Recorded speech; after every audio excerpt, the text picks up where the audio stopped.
Morning guys, Dave Canterbury at the Pathfinder School.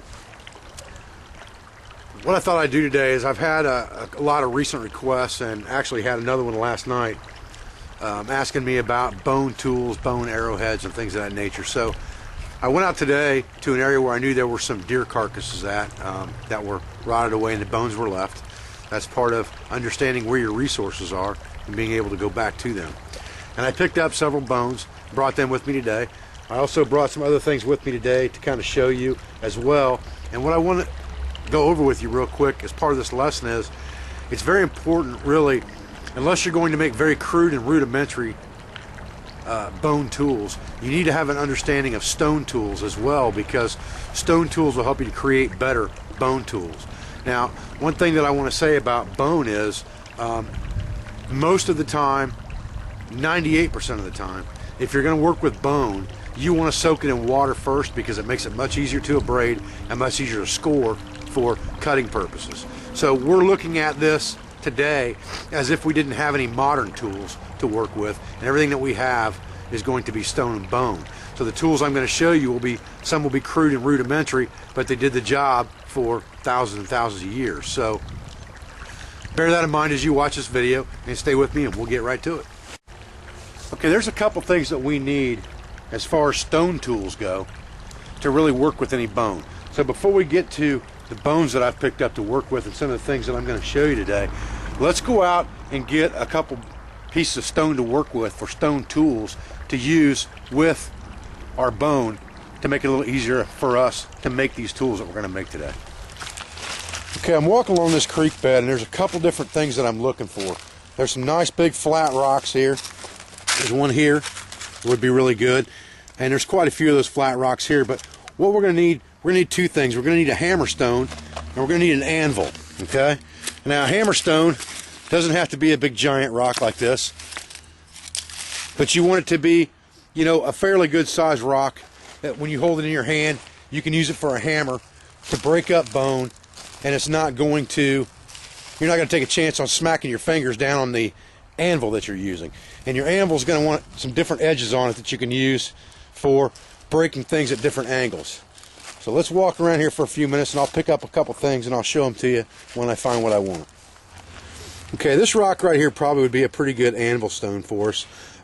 It's got a couple shard edges on it where we can use it to break over. It's got some sharp edges on it here, and it's got some pretty flat areas on it right here that we can use. This will not be a good sanding device at all, but it'll be a good anvil, so we'll take this with us. Okay, this piece of limestone right here will be a very good abrader stone, because it's not real big, it's flat, so we can lay it on the ground and work on it and scrape on top of it, and it's got a really coarse, rough surface on it. It's not quite as good as sandstone would probably be, but sometimes you don't want sandstone either because it gives too much. Limestone's a pretty good medium for this, so we're going to take this with us as a sanding device. Okay, this would be a good large hammerstone. It's kind of conical in shape. I can hold it in my hand like this and break down on it, and it doesn't have a sharp edge on it, but it's got a beveled edge right here that'll make really good clean breaks in our stone. So I'm going to use this one, and then I want one that's a little smaller as well for finer work. And I just picked this stone up right here. Now this would be a good dual purpose stone for me, all right? And again, you know, multi-purpose. This thing is made out of granite, and it's really, really rough. So it'll make a good abrading stone, but it's also the perfect little hammer stone for smaller tasks. So I've double purposed this item. I can use it for an abrader and for a hammer stone. Okay, so we've picked up our primitive tool kit that we're going to use to process our bone with. We've got two different hammer stones. We have a multi-purpose abrading stone, so we have two abrading stones, and we have an anvil stone. All right, and those are the things that we're going to use in the beginning to process our bones. Now you can see over here, I've got a pretty good assortment of different types of bones, and they are all from a deer. These are all white-tailed deer bones, and I'm going to show you with some of these bones some of the different things that we can do to make certain objects. Okay, now there's a lot of things that we can do with this bone. One thing that you probably will not want to make out of bone will be any kind of a knife. If you look at the archaeological record and you go back and you look through different museum exhibits and things like that that are online, you'll see that most knives were not made of bone. They were made of stone. All right. There are a lot of tools out there that were made of bone that are cutting type tools, but they were not knives. They were arrowheads, spear points, harpoon points, scrapers, cutting devices that were made to act as a saw or a sickle and things like that, but very few that I've seen ever a knife blade actually made out of stone that was an archaeological item. So that's not to say that they never did it. That's just to say that it probably wasn't a good idea because it's not going to hold a very good edge anyway, and they're better for scraping and stabbing than they are for actual cutting devices. When you get to the point where you can make tools from stone, like this blank right here, which is set up right now, at this point it's just a preform, but anything can be made out of this, from, you know, an arrowhead to a cutting blade to a hand scraper of some sort. And what you do with things like that is you take your bones, and this is just a deer cannon bone, just like this one, that's been cut off, and it's been scored with a flint tool when it was wet, and I've put a flint blade right here inside there and hafted it on with sinew and pine pitch. And now what I have is I have a cutting device and a scraping device, and this would be used to process hides with or process animals. Okay, that's the way you make a combination bone and stone tool. And the stone was used more for handle type material on these kind of things ever than a blade. They usually put stone embedded in there for the blade if it was at all possible, unless it was just an arrowhead or a spear point or a harpoon point or something like that that they were using for, you know, fishing and things like that, or hunting. Okay, there are a couple of tools that are made of bone that you're going to want to use with stone, okay? And they're the easiest tools to create, really, in a lot of ways, because they're basically already there when you harvest the animal. This is a tine from a set of deer antlers from a white-tailed deer. This is another tine that's been cut off and abraded smooth, and it is used as a flaking device for flint, to pop flakes off your flint when you're doing flint napping. And we've done videos on that several times. There's no sense in demonstrating any of that today. But obviously, this is used just very similar to any type of copper flaker to pop flakes off the backside of your flint so that you can make stone tools. So that's a good tool to make to start off with. And then with that, you'll want a couple different hammer stones and maybe a couple billets. And this billet is made again from a deer antler, and it's just been braided off on the end, but it's good and thick and heavy, and you can use that for knocking flakes off to do percussion type flaking on your flint. Okay, and that's the way that's used, just to do light percussion flaking on a piece of flint. All right, those are a couple tools you can make pretty quick, pretty easy, and it takes a little practice to use these things, but they do work well. And you can see where I've knocked a series of flakes off that side. So anyway, with that said, those are the first couple tools that I would probably make out of a harvested deer, would be things that I could use to work with stone. And then at that point, you need a couple different hammer stones, things like this stone right here that I picked up, I've had for quite a long time, that I use for just a small pressure flaker, or a percussion flaker, and I also use this for pecking. This is the stone that I used when I made the device that I currently use for my bow drill, or my hand drill, my bow drill bearing block that we made the grease lamp out of. I pecked that hole out with this. Okay, so that's what I use that for, and that's in my stone and bone toolkit. Now I've got several other tools that I've made over here, and one of the things that you're going to want to fashion quickly will probably be some type of a needle. Okay, and when you do that, you need to be able to drill holes in your needle. The only way you're going to drill holes in bone is by using a stone tool, for the most part, unless you burn it in there. And this is a drill point that I've made out of flint. It's thicker on the back side than an arrowhead would be. It looks very similar to an arrowhead, but it is actually a drill point. And what you do with that is, I've got a piece of just regular bush honeysuckle here, about the length of a normal hand drill, and it's got a pith inside of it, so I can split that open and then half this point inside that, and we can use this for a drill to bear down on our bone and drill it just like we would drill a hand drill, just like this, to drill holes in bone to make holes for needles and things like that. So what we're going to work on first is we're going to make a needle. Okay, so the first thing I need, obviously, like I said, is I need a drill. Now I just took this down here and hit it with a hammer stone and broke it. I actually broke it a little further than I wanted to, but that's okay. It's split, and you can see there's a hollow pith in there where it's died. And all I'm going to do is I'm going to slide this down inside just like this, and I'm going to haft it in there whichever way it looks like it fits the best. Now I can use cordage for this, or I can use whatever I want to use. I happen to have brought some gut material out here today, and all this is the sliced pieces of gut from a deer's intestine is what this is. Okay, and what I'm going to do with that is I'm going to take it over here and I'm just going to soak it with sinew or anything like this gut. When it dries up, it's hard. You want to soak it in water to make it pliable. That way when you stretch it over your device for hafting and it dries, it will shrink and tighten up on the device. So we're going to leave these two pieces over here on our anvil for a minute, and I'm going to take this gut over to the creek that we're sitting here beside. I'm going to wet it down, and then we'll use this. But I'm going to let it sit in there for a couple minutes. We'll talk about something else while I do that.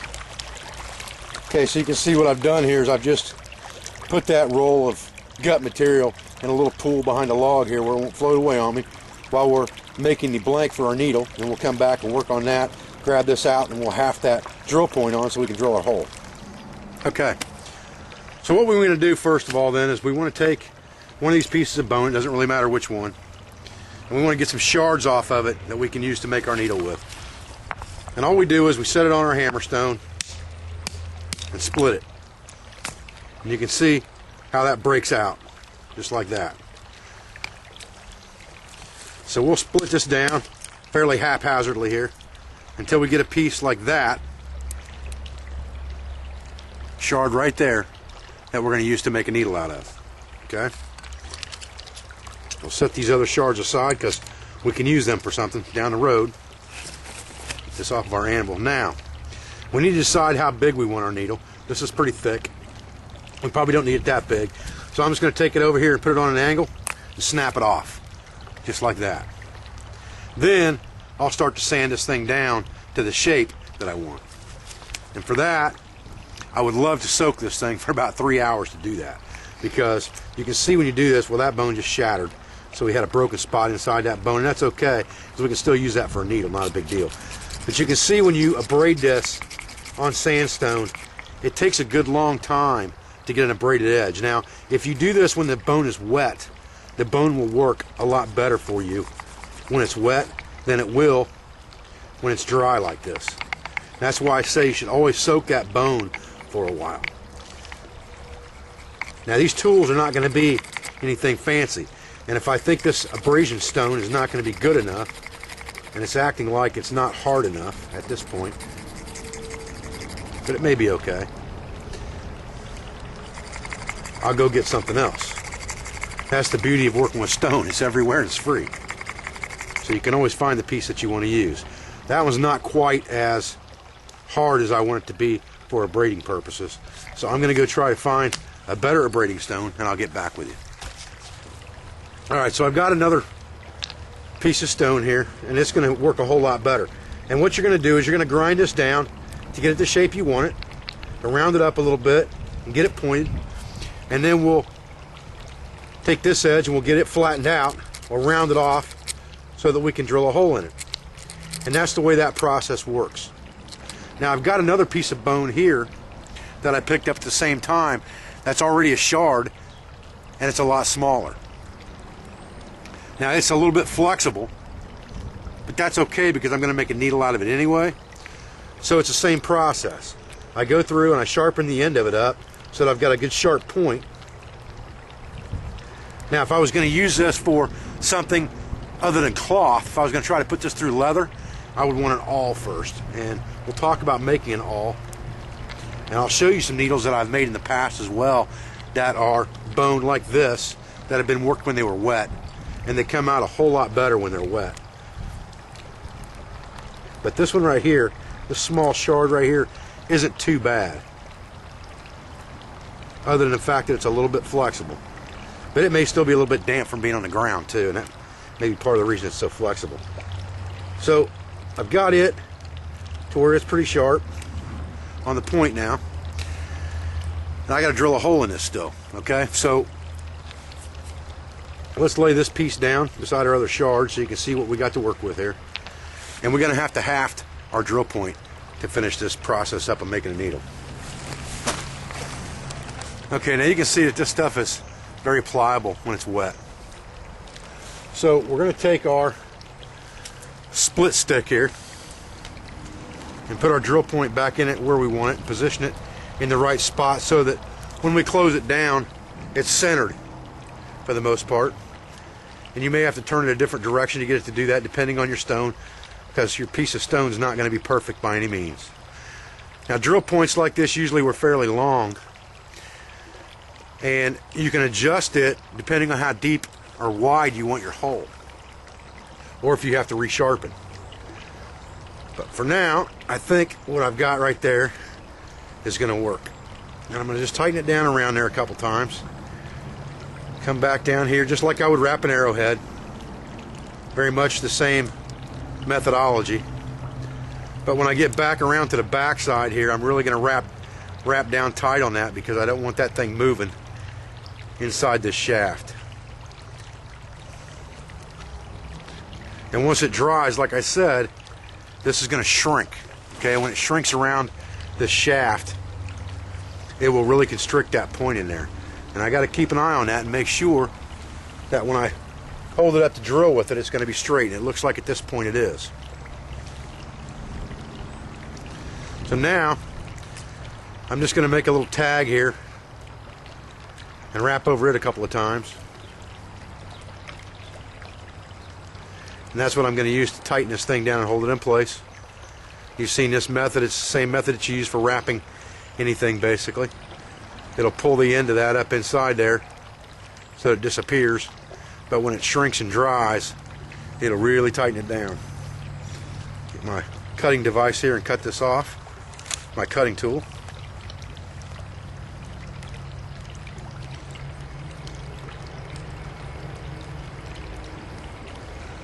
Put that inside and pull it up through there. Get my teeth on this thing. Pull it up there nice and tight. And I could trim off my tags if I wanted to, but for right now I'll just leave them on there and tuck them up inside this shaft a little bit. Won't be a big deal. For demonstration purposes, this will work. It doesn't have to be real pretty right now at this point. It just has to be functional. I'm just going to wrap my tag in back through that slit a couple of times to get rid of it so it's not sticking out there and flopping. Okay, so there's our drill. Now what we need to do is we need to drill a hole in our needle. So to do that, we want to put this on our anvil on a fairly flat surface. Now remember that once you drill through this, you're going to be drilling rock on rock. Okay, so you have to be careful of what you're doing, because you actually want to drill this from both sides. So you get it centered where you want it, and you start to work your drill, and you just kind of keep working it back and forth until you're getting the hole that you want. And you have to be careful at first, because right now you're just trying to create a hole, and you got to be careful that your drill doesn't slide off of there and break on the rock. So you can just turn it gently by hand a few times, just like this, pushing down on it until you get your hole started, and then you can drill it just like that. And you can see the dent we're starting to get where our drill is, and it didn't take me very long to get it to do that. I mean, it's a few seconds is all that took. And I'm going to drill about halfway through this side.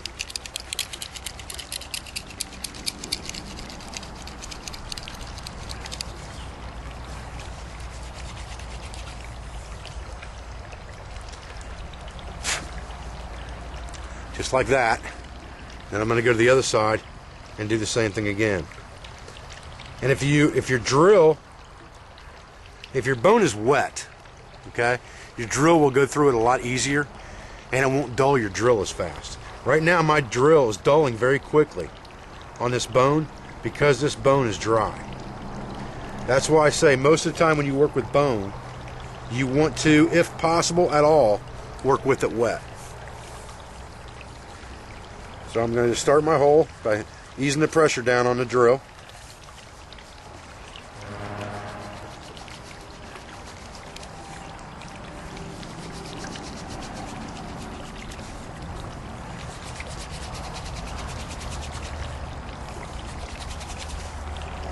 And I want to constantly keep my eye on it because once I get through both sides, I don't want this drill hitting rock. You have to take care of your stone tools just like you do your metal tools. Okay, you see how that moved like that? That means I'm going through. And now I'll just take the drill in my hand and work it through and just feel it from both sides until I get what I want.